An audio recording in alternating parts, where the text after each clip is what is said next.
ဗုဒ္ဓဘာသာဝင်တွေတော့အများကြီးပဲမြန်မာနိုင်ငံမှာလဝကစည်ရင်ထဲမှာပြောတာနော်အပြင်မှာတော့ဗုဒ္ဓဘာသာမရှိသလောက်ဖြစ်နေပြီဘာလို့လဲလို့ပြောတော့အခုဒီမေးခွန်းပဲကြည့်ဗုဒ္ဓဘာသာရဲ့အရင်မူလဘာလဲမဖြေနိုင်ဘူးနော်ဗုဒ္ဓဘာသာရဲ့အနှစ်သာရအရင်မူလဟာဖရာဤအဆုံးအမပြန်ပြောဗုဒ္ဓဘာသာရဲ့အရင်မူလဟာဘာလဲရှင်းတယ်နော်မထနောက်သူများမေးရင်ဖြေနိုင်အောင်ကိုသားသမီးမြေးမြစ်ကိုပြောနိုင်အောင်လုပ်အောင်ရောင်ဝါဗုဒ္ဓဘာသာတွေမလို့ခြင်းရှင်းတယ်နော်အဲ့တော့ဗုဒ္ဓဘာသာဝင်ဆိုရင်ဘယ်လိုနေရမလဲဘုရားရဲ့အဆုံးအမတိုင်းလိုက်နာကျင့်သုံးရမယ်ဘာလို့လဲဆိုတော့ဗုဒ္ဓဘာသာဝင်ဆိုတဲ့မိကုံးကတော့ဂွေတွေထဲမှာနာပြီးပြီဗုဒ္ဓဘာသာရဲ့အရင်မူလဆိုတာကဂွေအသိမ့်မရောက်သေးတော့သူတို့မဖြေတတ်ဘူးနော်ခက်ပုံပြောတယ်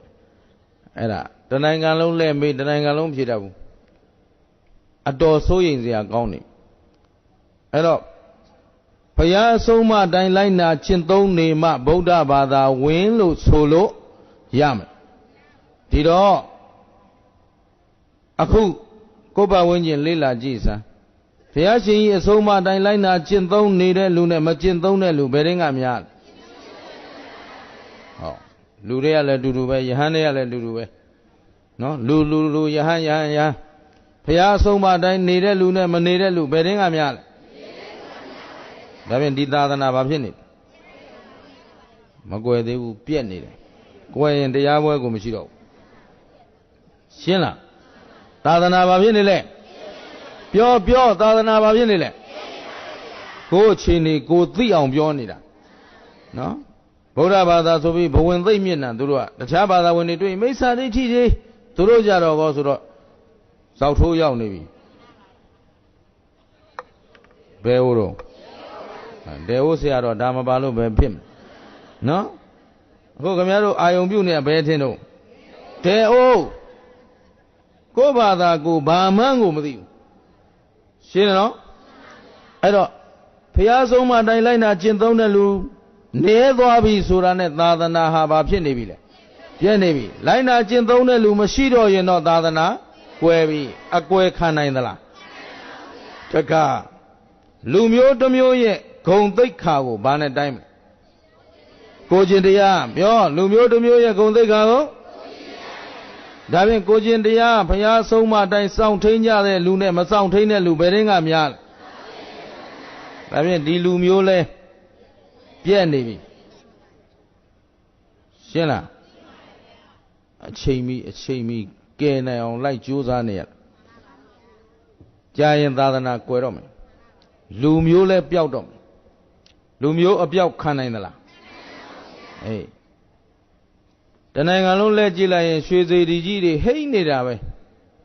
ဒါပေမဲ့ကြည့်တော့သခိုးနဲ့ကြဘိုးကြီးပဲတပြည်လုံးရှင်းလားလူလိန်လူကောက်လူညစ်ပတ်တဲ့လူခိုးသခိုးတွေကြီးပဲအဲ့တော့ဒါဟာဒီလူမျိုးပါဖြစ်နေတာပြည့်နေပြီနိုင်ငံတကာမှာသိက္ခာကျနေပြီမင်းဘယ်နိုင်ငံလဲဗမာပြည်ကလာတာဆိုထင်သေးတဲ့မျက်လုံးနဲ့ကြည့်ရှင်းနော်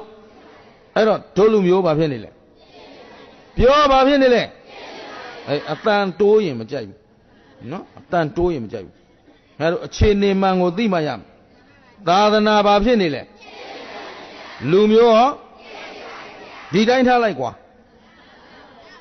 ထားမလားဘာလို့မလဲပြည့်ရင်ပြည့်မှန်သိနေရင်ဘယ်သူတွေမှတာဝန်ရှိလဲ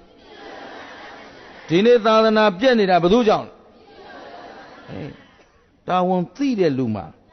တာဝန်ရှိတယ်ခင်ဗျားတို့ကျုပ်တို့ကြောင့်ခင်ဗျားတို့ကြည်လည်းအပြစ်မတင်ကြဘူးကျုပ်တို့ပဲလည်းပါတယ်နော်ဦးဇင်းတို့ခုယဟန်ဘဝနဲ့သာသနာလဲပြုနေတော့ယဟန်များအားလုံးဟာကိုယ်နဲ့ထတ်တူတသားတည်းထားပါတယ်အဲ့တော့ဒီယဟန်တွေတာဝန်ပြက်ကွက်ရင်ကိုတာဝန်ပြက်ကွက်သလိုပဲရှင်းတယ်နော်သဘောပါသလားအေးအဲ့တော့သာသနာပြက်နေတာဘယ်သူကြောင့်လဲဟုတ်ပြီလူမျိုးပြက်နေတာဟောဒါဖြင့်ဘယ်သူပဲပြင်ရမှာလဲအေးကိုယ်တိုင်တာဝန်ယူပြီးပြင်နိုင်ရမယ်အဲ့တော့အားလုံးပြင်ခြင်းသလားပြင်နိုင်သလားပြင်ရဲသလား မေးအောင်မပြင်းကျင်သလားလို့အရင်မေးတာကပြင်းကျင်စိတ်ရှိမရှိအရင်မေးရတယ်ပြင်းကျင်သလားပြင်းနိုင်သလားဆိုတာတခြားမဟုတ်ဘူးရေလိုက်ငားလိုက်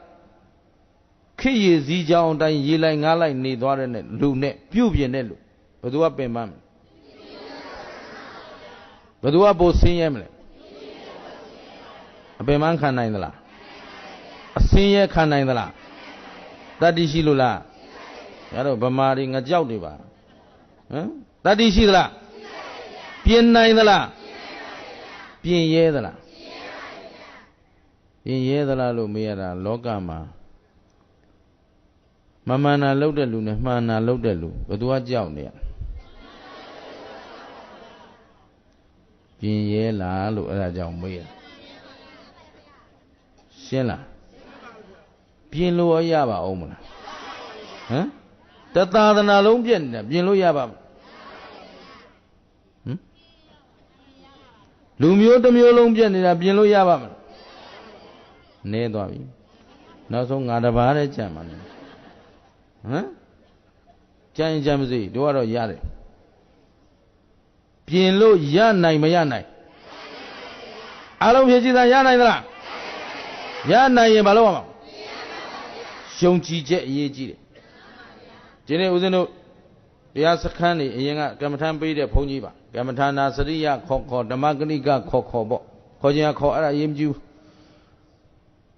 ကမ္မထမ်းတရားတွေလိုက်ဟောပြီးတော့တရားစခန်းတွေလိုက်ပေးနေတယ်အခုဒီပြုပြင်ရေးလမ်းကြောင်းပေါ်တက်လိုက်တော့စခန်းအလုံးဖြုတ်ပလိုက်ရတယ်အချိန်မပေးနိုင်လို့အဲ့တော့တနေရာတစ်ရက်နှစ်ရက်သုံးရက်နဲ့လက်ပတ်အော်နေတာမြန်မာတနိုင်ငံလုံးအဲ့တော့စခန်းတရားအထုတ်ဘူးတဲ့ကိုတကပဲရင်းတွေကပဲဘာပြောလဲဆိုတော့အလကားဒီဘုန်းကြီးတက်ပင်မခံတာယူလဲယူပါပဲသူပဲပြောနေတာအကြောင်းတရားနဲ့အကျိုးတရားတပြည်လုံးပြက်နေတာဟောပြည်မပြောဘူးမိတ်သွားလို့နော်သူကနိုင်ငံရေးမပြောရဘူးဆိုတော့ပြည်လို့ပြောရင်နိုင်ငံရေးထင်နေမှာဆိုလို့ငါပြောတာသာသနာနဲ့လူမျိုးနိုင်ငံရေးမပါဘူးရှင်းတယ်နော်ဒီလူမျိုးတစ်မျိုးလုံးပြက်နေတာသူတယောက်တည်းပြင်လို့ရမလားတဲ့မေးတယ်အဲ့ဒါဝိုင်းပြီးတော့ကျုပ်ကိုကဲ့ရဲ့ကြတယ်ပြစ်တင်ကြတယ်ရှုံချကြတယ်အဲ့တော့အဲ့လိုပြောတဲ့လူတိုင်းကိုပြောလိုက်တယ်အေးငါယုံကြည်ထားတယ်မပြင်သေးလို့မရတာပြင်ရင်ရှင်းတယ်နော်အေးနောက်ဆုံးတယောက်မှမပြင်လို့ငါတယောက်တည်းပြင်ရလဲမရှုံးဘူးကွာရှင်းတယ်နော်ဒီနေ့တရားပွဲကြီးခင်ဗျားတို့ဒီလူတွေတရားလာနာကြတယ်ဒီလူတွေကတယောက်ပြင်ရင်ဒီတရားပွဲမရှုံးဘူးရှင်းမလားမပြင်နဲ့ဟုတ်ပြင်ရမှန်းသိသွားရင်မရှုံးဘူးကျင်တတ်သလားအဲ့တော့ပြင်နိုင်သလားပြင်ရဲသလားပြည့်နေတာတော့သိကြတယ်ကျင်တတ်တယ်နော်ယဟန်တွေကလည်းယဟန်လုံးမလုံးလူတွေကလည်းလူလုံးမကျင့်ရှင်းတယ်နော်အဲ့တော့လူကဘလူဖြစ်နေဟမ်ယဟန်ကလူဖြစ်နေအဲ့တော့ဒီလိုအစင်းစင်းနှိမ့်ကြလာခြင်းသည်ဘယ်သူတွေညံ့လို့လဲကိုယ်တိုင်ပဲဘယ်သူမှအပြစ်သွားမတင်နဲ့ရှင်းတယ်နော်တာဝန်ရှိဆုံးကဘယ်သူလဲဒါဖြင့်ပြင်လို့ရနိုင်ပါအောင်မလားယုံသလားဦးဇင်းကလည်းအာမခံပါတယ်မပြင်ညာသေးလို့မကောင်းသေးတာပါပြင်ရင်အဲ့တော့ပြင်တဲ့နေရာလဲသသာသနာလုံးပြည့်နေတာပြင်လို့ဖြစ်ပါမလားအဲ့တသာသနာလုံးလှည့်ပြီးတော့ပြင်စရာမလိုဘူးကိုပဲတာဝန်ယူလိုက်